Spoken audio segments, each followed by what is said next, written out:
As sea levels rise, our intertidal environments are going to be altered where they are found and in their distributions up the estuaries and river valleys. So in this project, we're trying to model and understand where the salt marshes, the brackish marshes, and the tidal freshwater marshes will be found in the future. Of course, these three kinds of habitats are critical environments for different kinds of species. Our salt marshes particularly are important for crabs, fish of certain recreational species, and for our shrimping industry, as these are nursery grounds for these species.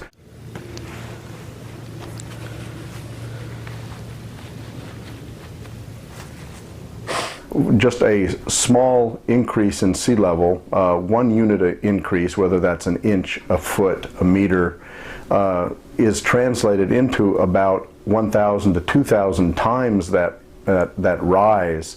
So if we're talking about a meter of sea level rise by the end of the century, which is not an unreasonable estimate based on the current science, we could be looking at 1,000 meters or a kilometer translation of where that land sea boundary exists.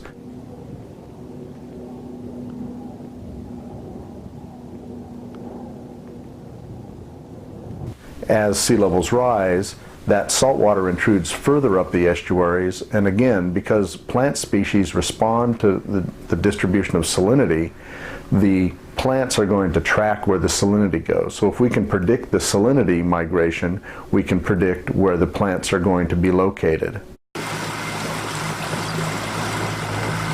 First, we map the surface salinity using basically a system that pumps water from about a foot and a half below the surface in the rivers, and this was deployed from a small boat. We would start our surveys at the mouth of the rivers about an hour before predicted high tide at the upward extent of the rivers, about where we thought the salinity would go to zero. And so we would follow that high tide wave up the river such that we were at the landwardmost extent of salt water at the time of high waters, slack. We also, during our surveys, would stop and do what are called CTD casts. Basically, we would be measuring the salinity profile through the water column, and we were doing this to assure ourselves that what we were measuring at the surface is representative of what the salinity structure is throughout the water column. One of the other very important data sets that we're generating in this project is a finer scale mapping of the marsh habitats within the coastal zone throughout the coast of Georgia. The present data sets that exist basically take all the marsh, color it one color, and say, hey, this is marsh.